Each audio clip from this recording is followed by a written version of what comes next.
विशाखापट्टनम देश और आंध्र प्रदेश के हजारों के सपनों का शहर है। के लोगों के लिए उज्जवल भविष्य का निर्माण करना, उनकी आशाओं आकांक्षाओं को पूरा करने का निरंतर प्रयास करना केंद्र सरकार की प्राथमिकता में है।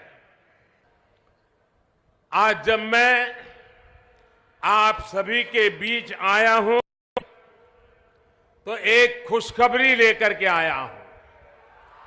आपकी एक बहुत पुरानी मांग को लेकर सरकार ने सकारात्मक कदम उठाया है। रेलवे जोन बनाने का फैसला लिया है। हेडक्वार्टर यहीं विशाखापट्टनम में होगा।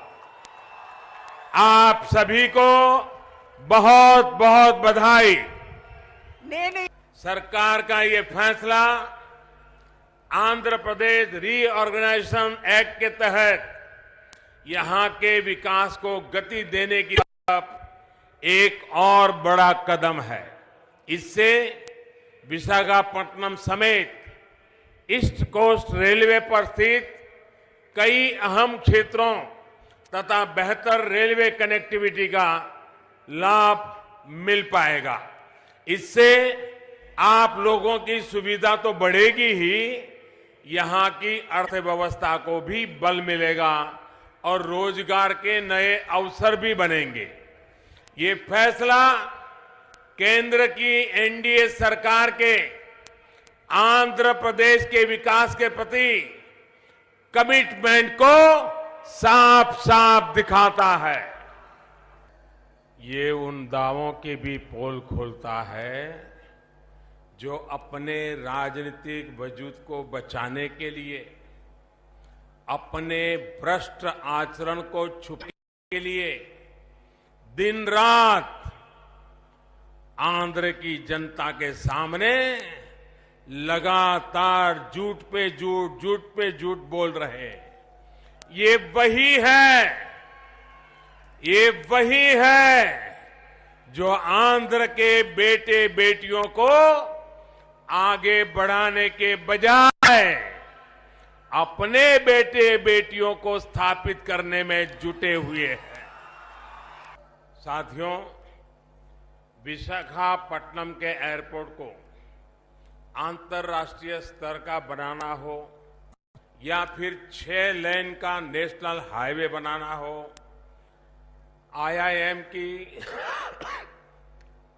की शुरुआत हो या फिर Indian institute of petroleum and energy, society for applied microwave electronic engineering and research यानी समीर की स्थापना हो, या फिर ईएसआईसी सुपर स्पेशलिटी अस्पताल हो, मल्टी मॉडल लॉजिस्टिक हब हो, या फिर स्टील प्लांट का विस्तारीकरण हो, रिफाइनरी का आधुनिकीकरण हो, या फिर ऑयल रिजर्व फैसिलिटी का निर्माण हो, आपके शहर के विकास, आपके शहर को स्मार्ट बनाने के लिए सैकड़ों करोड़ के प्रोजेक्ट्स इस पर तेज गति से काम चल रहा है।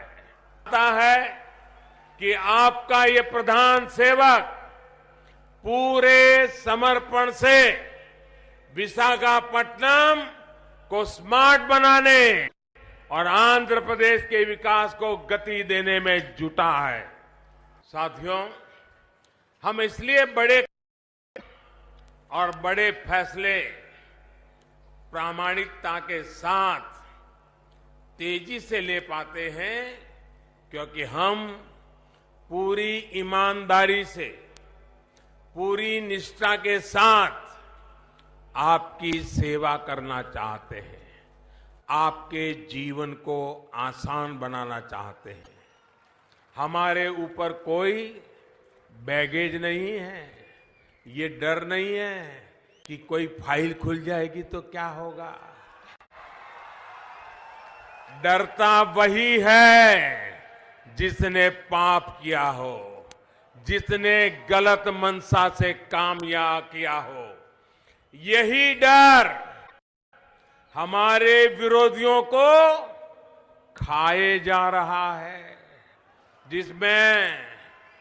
जिसमें बड़े बड़े दिग्गज और अपना खुद का राजवंश स्थापित करने की कोशिश में लगे लोग भी पूरी तरह शामिल है।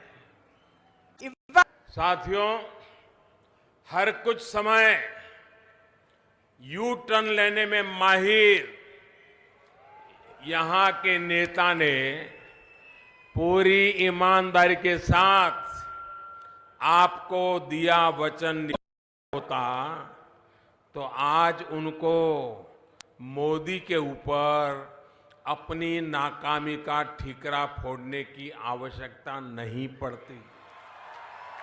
सोचिए, आज वह ऐसे लोगों के सामने गुहार लगाते नजर आते हैं जिन्होंने तेलुगु अस्मिता को रौंदने में कोई कसर नहीं छोड़ी। भाइयों और बहनों, आंध्र प्रदेश के लिए वो क्या करेंगे, देश के लिए उनके पास क्या एजेंडा है, ये बताने के बजाय वो मोदी को हटाने का ही शोर मचा रहे हैं।